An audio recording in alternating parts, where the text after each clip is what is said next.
Hey, everybody, welcome to the Unconventional Therapist. My name is Dave. I'm joined here with my co host. His name is Greg. What up, Greg? What up, Dave?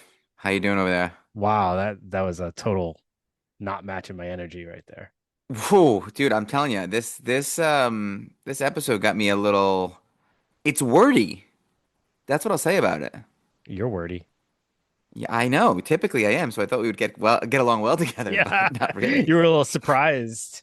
A I little was. surprised there. All right. Well, yeah, we'll get into that in a second, but just a couple of things before we hop into the full episode here. First off, I want to start off the episode by opening with if you haven't joined Patreon, I don't really understand why. Yeah, There's no reason not to. There's free tiers. There's also paid tiers that will have some extra content, like the bonus episodes that we've been trying to put out weekly now that we have reemerged. So that's a little extra for you, and it's cheap and it helps video. support. And you get the video content, right? So that's Yeah. great, I guess. I I mean, I I guess, think right? that's a bonus. Some people It's not a probably would bonus if you're on the disagree. treadmill, or maybe it is if you're on the treadmill, but if you're in your car, maybe not the best time to use that. But Or if you it just can be don't like free, looking and at you our can, faces, you know, we're super receptive, right, to questions, and you can kind of interact with the episodes, and I think that's right? cool. And that's definitely what we are going for with the Patreon. We want to make it interactive, have people ask questions, whatever. So, with that being said, we did make a post early last week just asking if anyone had any questions that we would be able to answer on air. And we got one from one of our new Patreon subscribers, Phoebe, who we shouted out, I think, last week. But she has been wonderful giving, feedback and then asked this question. So we're going to take it from here. Phoebe says, are there any personal opinions or beliefs you have changed your mind about because of doing the podcast? She's mentioned, I can imagine researching a wide range of different subjects can really make you reflect alongside the self awareness that comes with your profession. That is a very big assumption that we have self awareness, but no, I think we do. You know what's funny? I do have a couple of things about this. So the one thing, so there's a couple of things that I was been super interested in. I was very interested in hoodoo. I was very interested Yep. in like ghost stories, stories in general, books. Like what are some other things? Some like hidden people. That was one of my favorites. Immurement, strange things like that, right? Yeah. Countess Bathory, the Blood Countess, Carl Tanzler. This really dark story about this man who like sleeps with a woman for 7 years after she's dead because he saw ghosts when he was a kid. Right. All great. Like so, these like cool stories I felt would have been like the most popular episodes. But what I found was just that I that's unpredictable for me.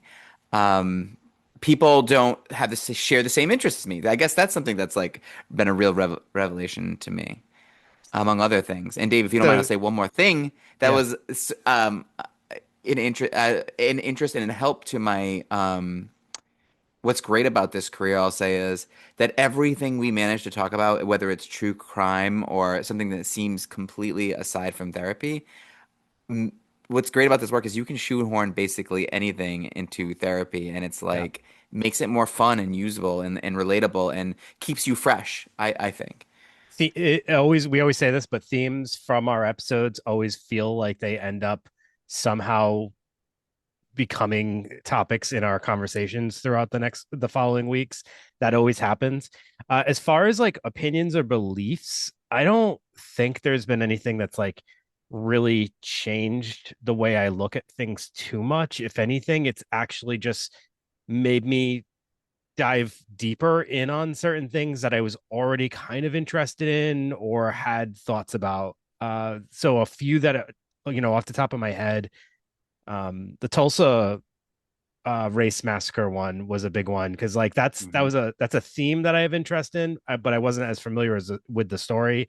But after reading like about that, I think I really kind of like that opened my eyes. I guess I learned a lot in that episode more And than I I think that thought I was led to going like to. the Harlem Renaissance Yeah.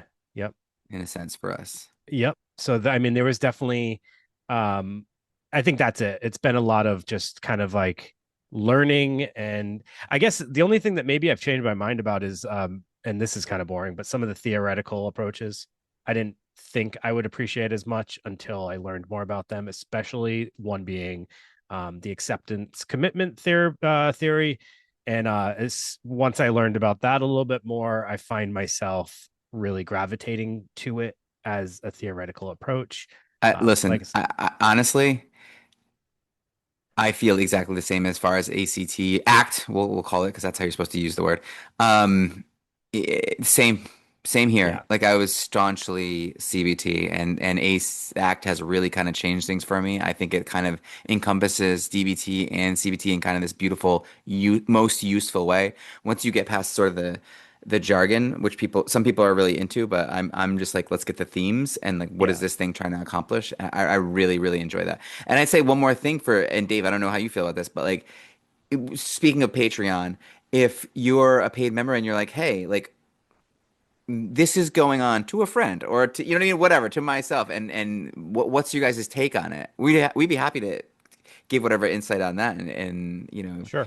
take that for what it's worth, right? Oh, actually, one of the things I just thought about that I ended up changing my mind about was mushrooms. I wanted, I'm like, want to do them more. Oh, you want to do them now? Yeah, I don't think I was like, wanting to do them, but that microdosing like really intrigued me. And I was like, I want to try that. Well, if we get 10 new paid subscribers this week, Dave and I will do mushrooms on air. Macrodose for We Greg, really will. microdose for me. Whatever it takes. Whatever it takes. So, I mean, not the most thrilling response, but um yeah, I guess most of our personal beliefs and opinions kind of stay the same, even if we both differ on them, I think.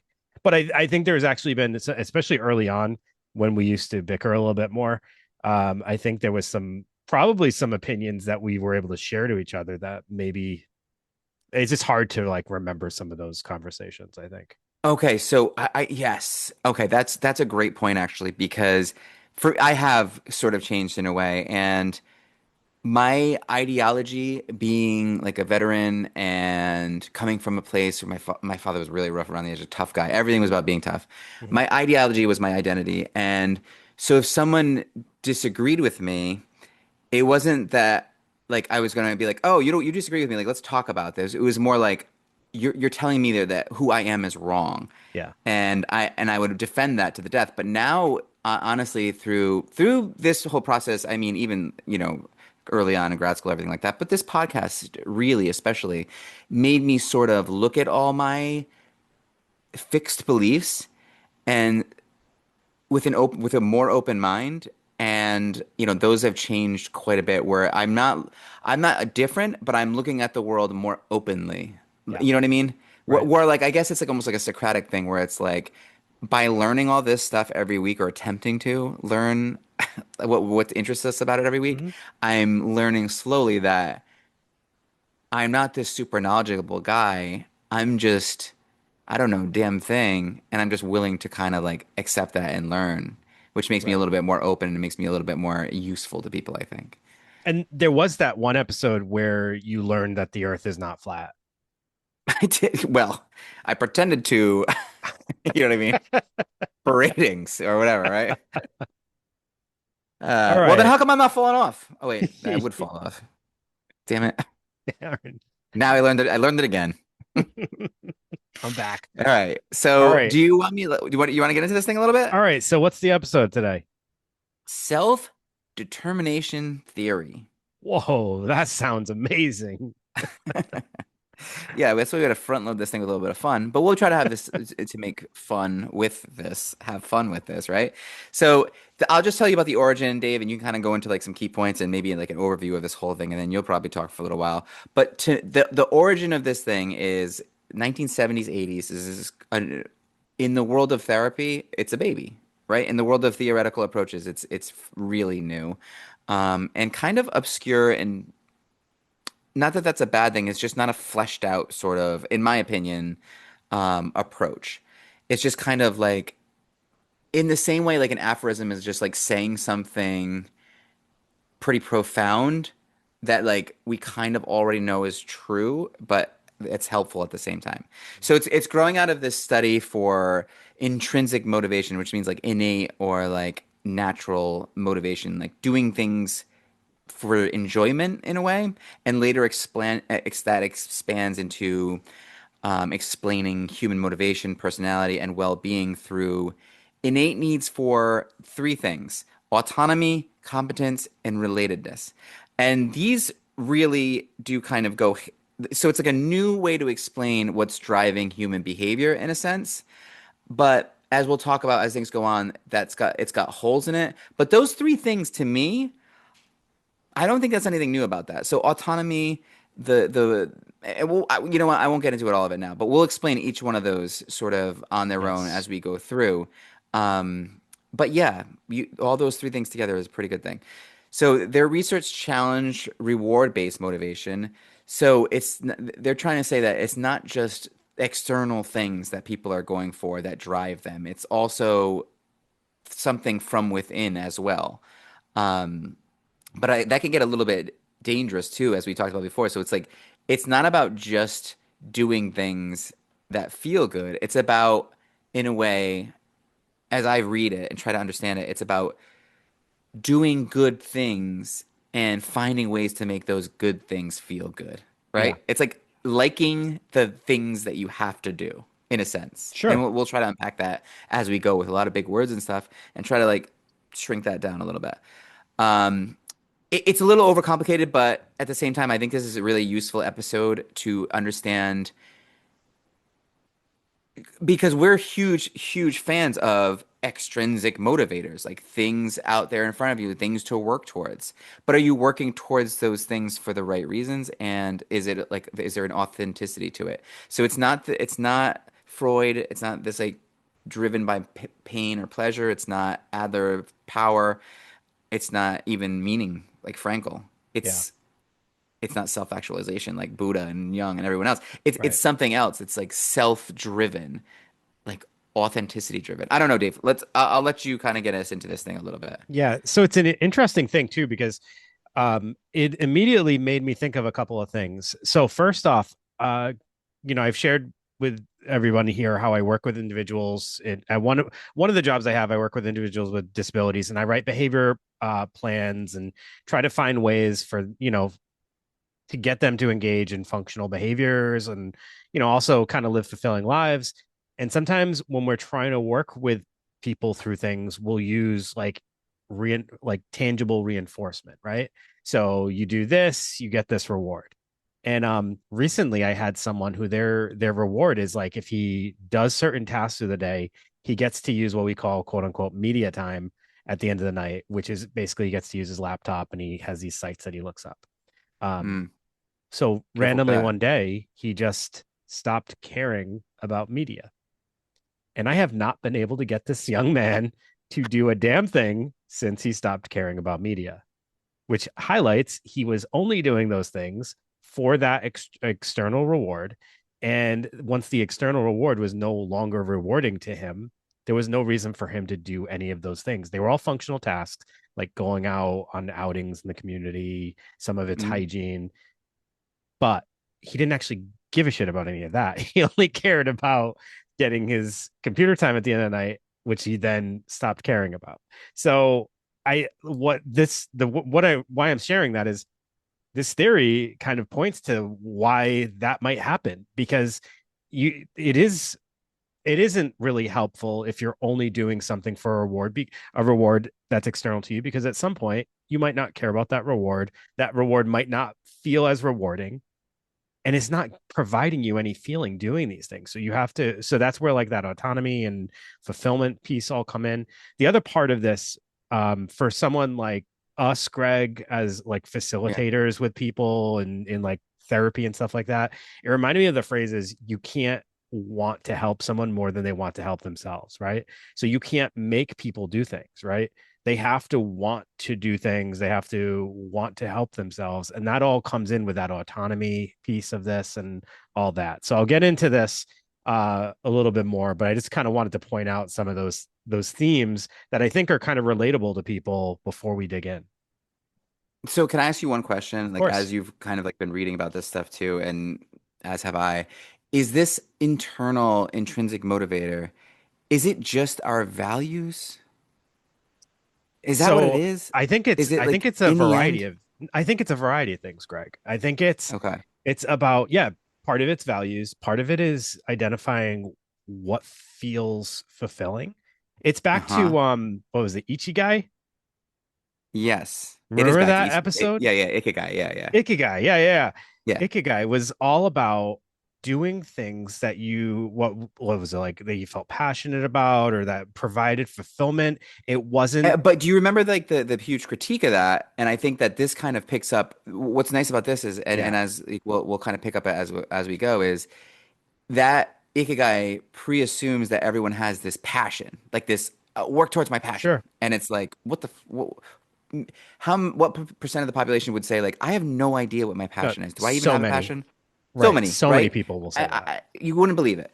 Um, but this one's like part of it. I love the competency piece, and I think that's going to be a little controversial. But I think a usefulness and being good at something, if you're kind of like lean into that, then you become passionate. So like if I become really good at being a therapist Yeah, someday, right? you It's hope. possible. I may become really passionate about being a therapist. Like I would become really passionate in my work, and it becomes my passion. But if I stink at it, I'm not going to become passionate about it, and I'm going to lose interest in it. So it's like Sure. there's a piece of that competency there where it's like find your usefulness, find where um, what you're good at in a way. But anyways, go ahead. Yeah. I'll back off. So, as far as a definition for self determination theory, I was able to get this quote. So, self determination theory is a motivational theory of personality development and social processes that examines how social contexts and individual differences facilitate different types of motivation, especially autonomous motivation and controlled motivation, and in turn predict learning, performance, experience, and psychological health. Uh-huh. So yeah, so the theory suggests that humans have three basic psychological needs, which Greg already mentioned. So there's competence, autonomy, and relatedness, of which creates components of effective functioning and wellness. So the theory emphasizes the satisfaction of basic human needs for autonomy, competence, and relatedness as a key driver of motivated behavior, and they are necessary for optimal human functioning. Mm, that sounds wordy, but It is. again, I agree with it. Right. I do, They and really do drill home their terms in this whole theory. Like, the amount of times you talk about autonomy, competence, relatedness, motivator, extrinsic, intrinsic, like external, they really drive home these words to get ready for well, law all school. right. So and then maybe even we'll take just like we don't need to do them all right now, but let's take one word for a second, like autonomy. I mean, we've used that. So committing to action and act is autonomy. The Well, even we've in more used basic terms, agency. but even more in more basic terms for people who don't use that word on a daily basis, it's the ability to independently do things on your own accord, right? On your Yes, own but will. whole yeah, you're exactly. And where have when we take that away from people, even to their own benefit in a way. So like how many times have we seen someone trying to get on, disability for depression? And not to say that they're sometimes not necessary, but when you're doing that for somebody, you are taking away one of these key components that are going to motivate you to have like behavior that's going to be optimal human functioning, as they say, or happiness, I guess. Right. So you just put it in an easier way. So I ask people all the time, like, would you rather be the whale at the aquarium? Because we in Mystic we have this aquarium and the whales sometimes die there, but they're take that out of it. Say they don't. Like say you have this, you're there, you're in the aquarium, you're gonna get fed every day, you're And gonna live be forever. warm. What's that? And they live forever. They don't live forever, but they don't You know said much take that about away. anything. Yeah, But okay. Would All you right. would yes, they live forever. Would you rather have that be your life, or would you rather get a chance at the ocean? So what do you think is more humane for these whales? Obviously, a lot of people think even though it could be cold, dark, scary, and dangerous in the ocean, their best chance at like their best life is in the ocean because they have autonomy and they have a chance for adventure and all these things that we talk about through all these other episodes. And to make it even more basic than that, as I'm talking about whales, I just think to myself, why don't we want to go to jail? All right. It's basically the Freedom of freedom, choice. right? Yeah. And what good is freedom if we're not using it? And what is using our freedom? We're using our own freedom by being autonomous, the ability to do things for ourselves when we choose to do them. The Yeah. feeling that we can do things for ourselves and make our lives better, I guess. Here's another example that most people could relate to. Say you have a student in school, like if you're a parent, or if you are a student in school, and so many kids seem to be dependent on their parents for getting their work done, getting good Hmm. grades. Um, and they do that for what reason? They do it because their parents are telling them to, or you're telling your kid to be, to get good grades or to start to focus more on their schoolwork. It's so much more fulfilling for that individual if they're actually the ones, or if they find a reason to want to do that and they're doing it independently versus I'm doing it for my parents, right? Like my toddler, when he's had his ass wiped for him, excuse my French, a million times. When he did it himself, he comes running out. I wiped myself. Yeah.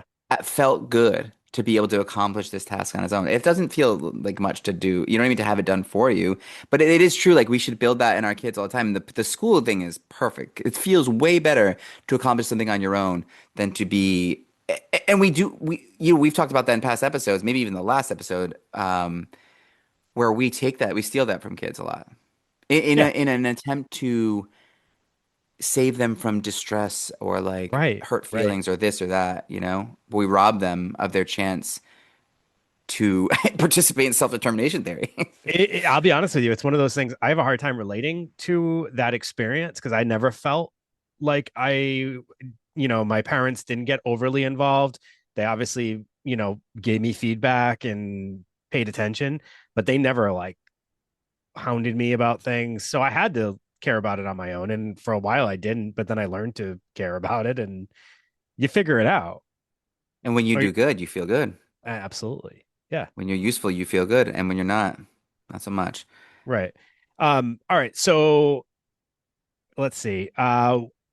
When support for those three needs that we've been talking about is available, people will be intrinsically motivated to undertake tasks for their own sake because they are interesting, enjoyable, and inherently rewarding, hopefully. So that all highlights someone who is autonomously motivated. So Yeah. like we were talking about, like a student or a toddler doing something on their own.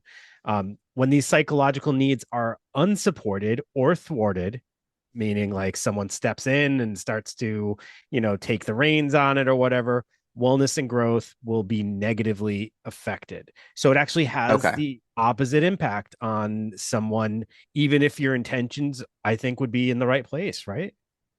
So yeah, and I'd like to bring a real world example. Like one of my sons struggles with certain areas in school. Like I'm sure tons of the listeners can relate, but he like math and this and that. He's can't do these things. Like it's just he tries so hard and it's just become like the serial like avoider. He's just become a master at avoiding, and because he's not useful or like competent in math or English, he feels like less than, and then like it kind of like it wears on him, right? It doesn't feel Sure, good, obviously. sure. But the schools, what they could do a better job of is like instead of like they should know these theories, like all these theories that are like clearly kind of make sense, and say, okay, this kid is not competent when it comes to this. Is there Right, something that we can find that he is competent in? And so that once he finds that thing he's competent in, then he's going to really dig in on that. He's going to be useful in that, and he's going to be happier and better and contribute to society more. Like, why are we still like trying to fit?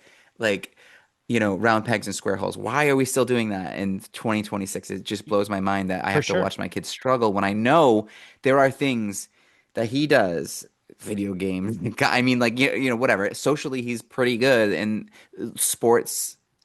He's so interested in like building and construction, but they don't want to like teach like, oh, you're good at that. You're kind of good at this construction thing. Well, let's like feed that a little bit. Let's see Yeah. where that goes. You know, Mhm. like we shouldn't have to wait until these kids graduate high school to support them in the things that are they're naturally good at. It just doesn't seem to make any sense to me. Yeah. Um, so external regulation is the least self-determined, least autonomous form of motivation. Hmm. So we have, the autonomously motivated being the most motivated, external regulation being kind of the opposite of that. Um, or the other term for the opposite end would be intrinsic regulation, like within you. So Yeah. between the extremes of extrinsic and intrinsic motivation, there's different levels of regulation that occur. Again, this is all sort of getting wordy. Two of those being introjected and identified. So, introjected regulation refers to forms of regulation that are taken in by the individual and provide for self-imposed pressures or shoulds. You know what I Right. mean? Yeah. Identified regulation is experienced when individuals identify with the worth of an activity or behave and engage in it accordingly. So I'm Right. going to assume from those definitions that identified would be better because you don't want to be pressured by the Yes. shoulds because that's not really that motivating. And that's also another reason in other theories we say there's no such thing as should. There's only Right. you do or you don't, right? And don't should yourself. Don't should your pants. Yes. Exactly. So essentially, if you are looking at intrinsic and extrinsic motivations being located at two ends of an internalization continuum, movement along the continuum would be structural changes that progressively transform externally based regulations into more internal personal regulatory systems. Movement on the continuum means that an individual is progressively becoming more autonomous, integrated, and self determined with initiated behaviors performed out of choice while meeting a person's needs for a sense of competence, autonomy, and relatedness. Hmm.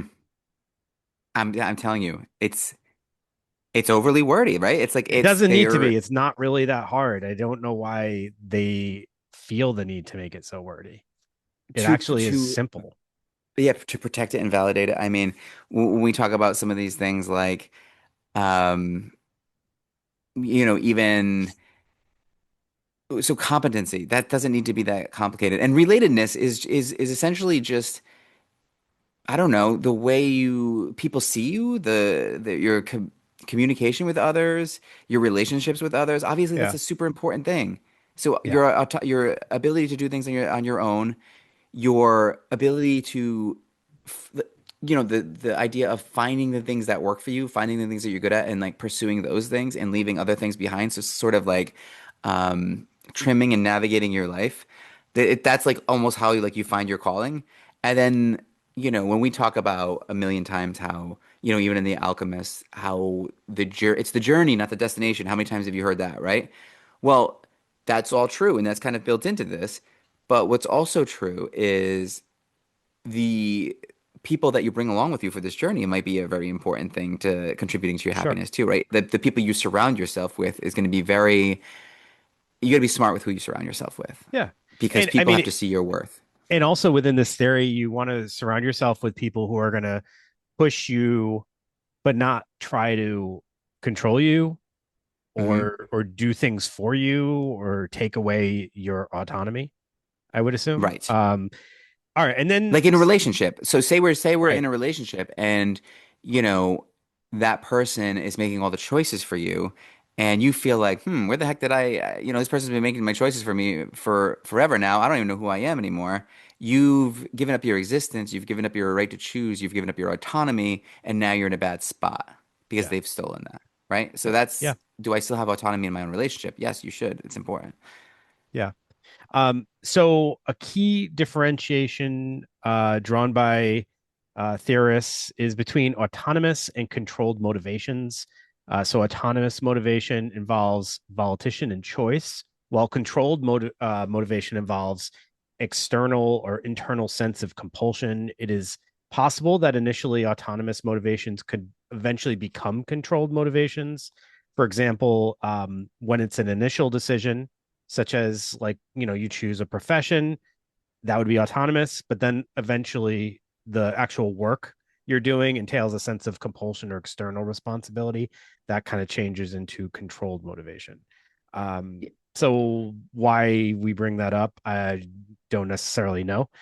It's just something to know about the difference between what kind of motivation you are having. So a choice is obviously probably the motivation that feels the best when you feel like you're making choices. But if you're motive, I guess, yeah, if we're talking about like work tasks, I mean, I can definitely relate to that.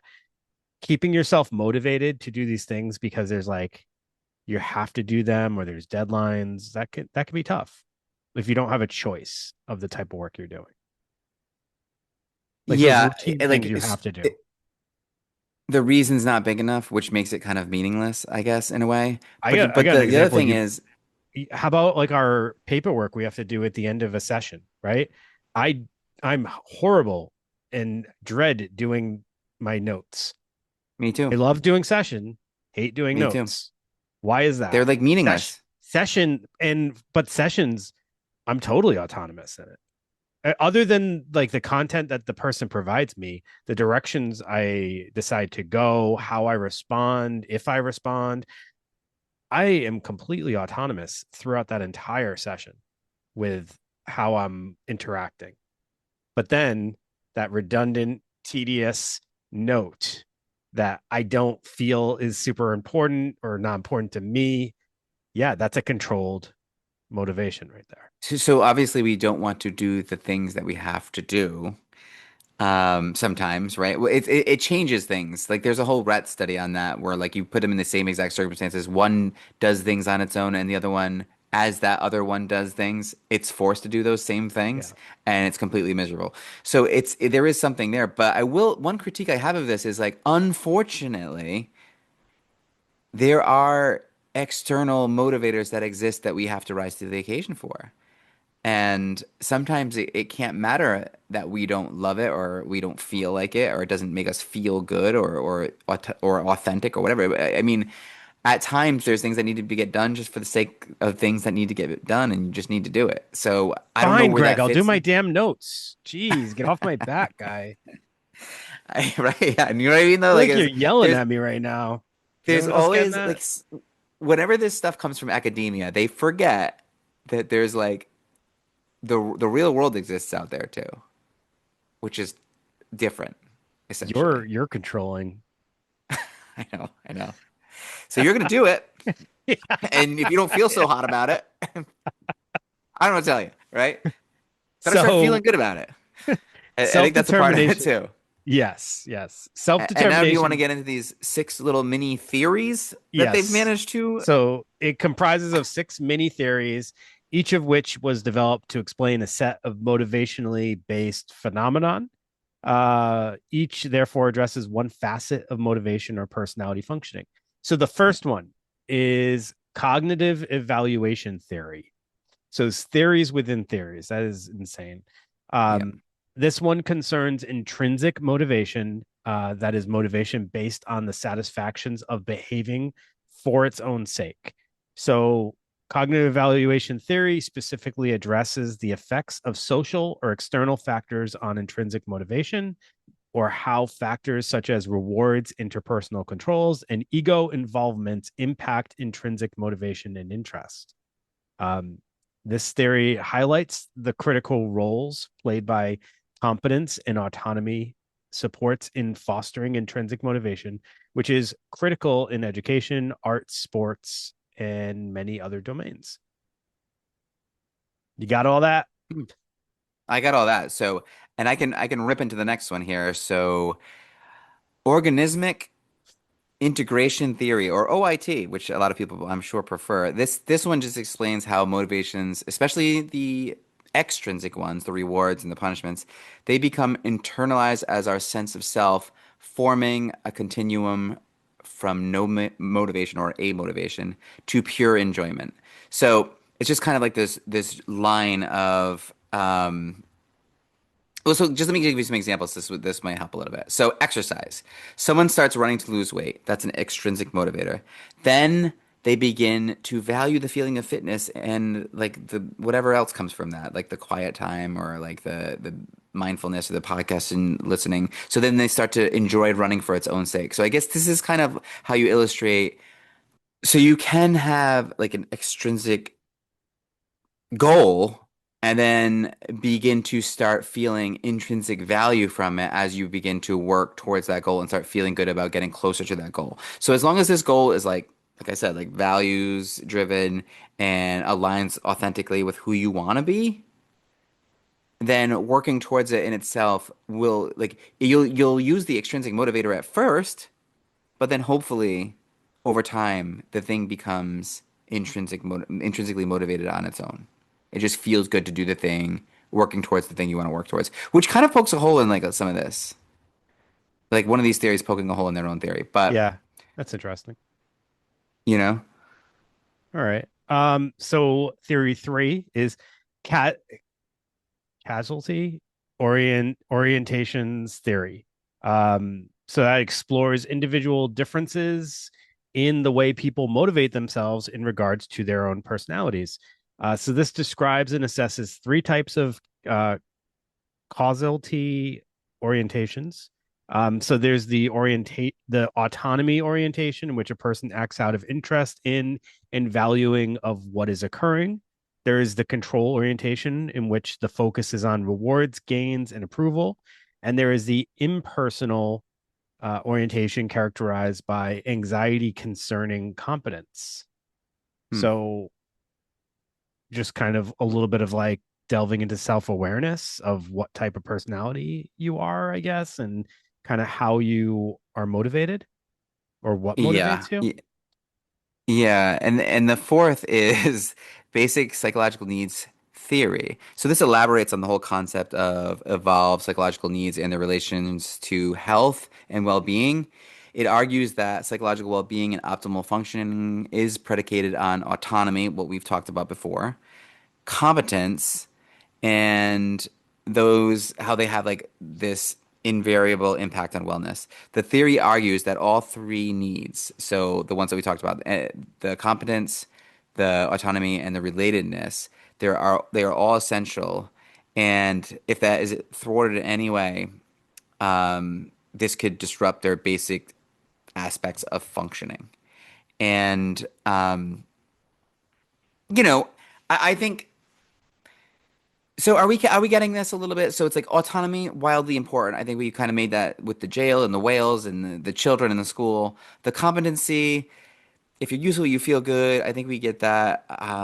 This guy Cal Newport does this whole great thing about like just poking all holes and finding your pursuing your passion slash calling, all those things, because typically people don't have that. And this idea of becoming good at something or finding what you're good at, now that begets the passion that you're looking for. So those two things, coupled with one more thing, the relatedness here, and that has to do, the development and the of close personal relationships. And I'll talk about that. That's like the final theory. But go ahead, Dave. Okay, It's so number five. five, goal contents theory grows out of distinctions between intrinsic and extrinsic goals and their impact on motivation and wellness. The key to this theory is understanding what reasoning lies behind an individual's goals. Goals are seen as differentially affording basic need satisfactions and are thus differentially associated with well-being. Extrinsic goals such as financial success, appearance, popularity, fame have been specifically contrasted with intrinsic goals such as community, close relationships, and personal growth, with the former more likely associated with lower wellness and greater ill being. So, in summary, individuals who pursue goals as a way to satisfy their needs have intrinsic goals and over time experience need satisfaction, while those who pursue goals in search of validation have external goals and do not experience need satisfaction. Just super rich, but not need satisfaction. Yeah. And the relatedness one, which I mean, in a lot of ways is the most important of them all. I mean, I guess isolation is a really bad thing. We can all agree on that. It's like the worst punishment that there is. But the sixth is the relationships motivation theory, and it has to do with the development of and maintenance of close personal relationships, such as best friends, romantic partners, and social groups. I guess is that even still a thing? And they say that I'll just kind of cut to the chase with this. Relatedness is finding meaning. Like, I guess for me, finding a meaningful life is kind of like distilled down to paying attention to the right sorts of things. And paying attention to the right sorts of things oftentimes, in my experience, ends up being people, right? Like people whenever they're on their deathbed, they're not like, "Oh, I wish I like was did more work or this or that." It's always like, "I wish I spent more time with people." And also our buddy Carl Rogers is always talking about how when someone's trying to understand you, that's when healing begins. When someone's really trying to effortfully listen to you, that's when healing takes place. So I think that there's less of a need. What relationships and motivation theory is basically saying, because I spent a lot of time reading with it and I can use 1,000 big words, but it's basically saying like, if you have good relationships, there's less pressure on the competency and autonomy of all the things, right? So it's like that's the role this one plays. It's sort of like I fucked up today. I'm sorry for swearing again, but it's okay because I have a friend to kind of talk to about it with, right? Or like things aren't. I'm not so good at this, and I'm really trying to help.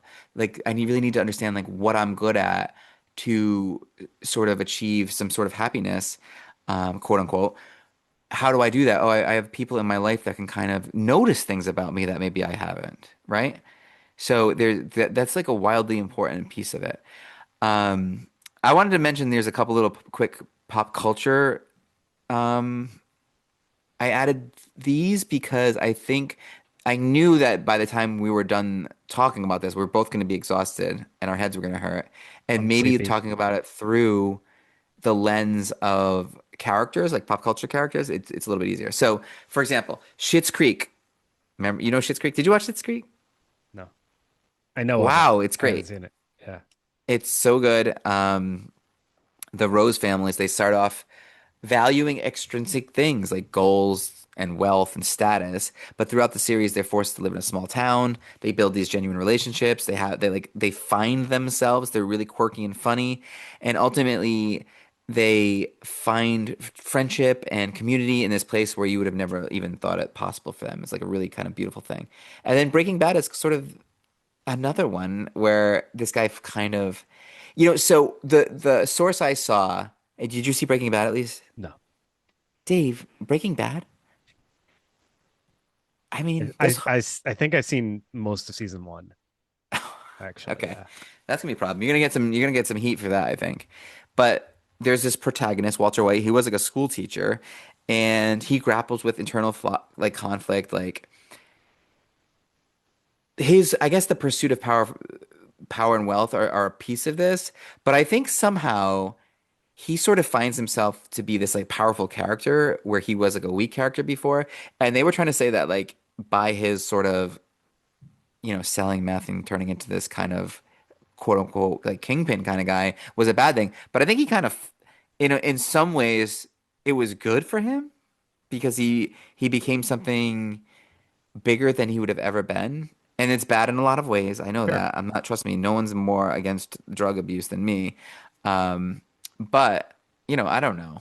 It's complicated, I guess, just Says the like man who anything. said he was going to do mushrooms if we get 10 new subscribers on Patreon. I'm kidding. I'm Um, kidding. I just know we're yeah. not going to get 10 new ones.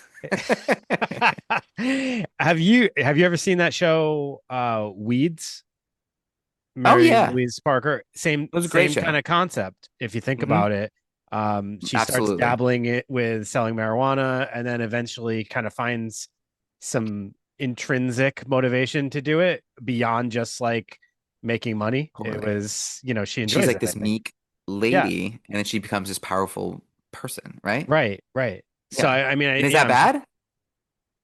she seemed to be having a great time. She seemed to have a great time. Yeah.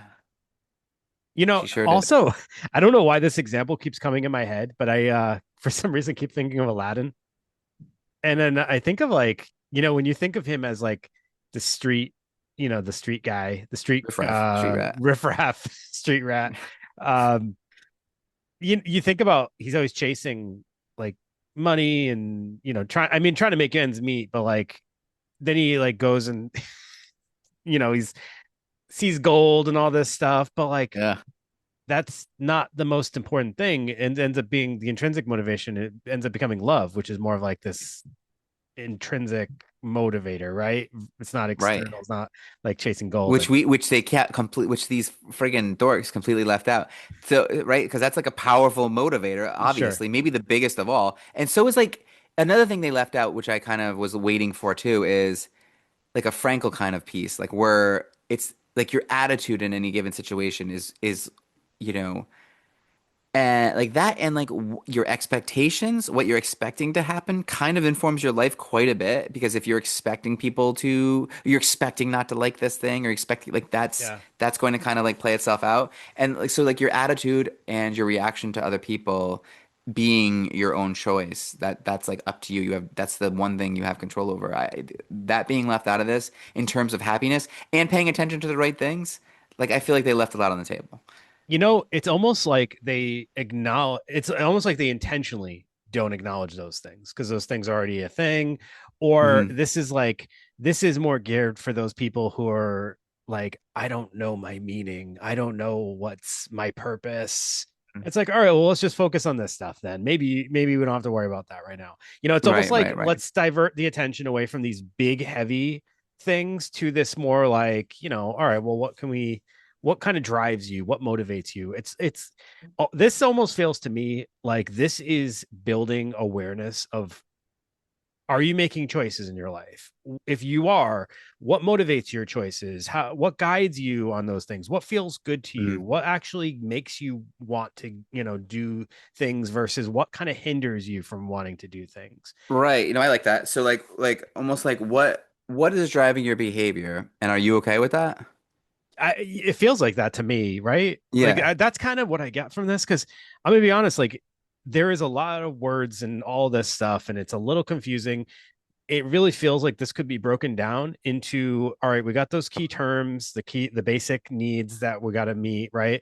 And we just keep repeating those and talking about all these like, these key terms with everything, but it's just like, all right, what motivates you, what hinders you, how do we get you to be autonomous with your choices, how do we get you to look for intrinsic motivators or start to Mm. build intrinsic motivation versus external motivation. Like it just feels like all this could be simplified, and maybe it's because we literally were searching for like explain self-determination theory Yeah, versus yeah, getting yeah. into like worksheets about it, because I actually did find, I was just going to share this really quick if I can find it. I'm not going to share my screen or anything like that because like 10 people are going to see this video. um, but the worksheet was very much like what I'm talking about. It felt like you were basically interviewing someone and trying to get them to take an assessment or something like that. So there's questions about, so this section here that I'm looking at is to uncover false beliefs, core beliefs about emotion. So there's options that you could check off, like I should be able to control my emotions. If I lose control of my emotions in front of others, they will think less of me.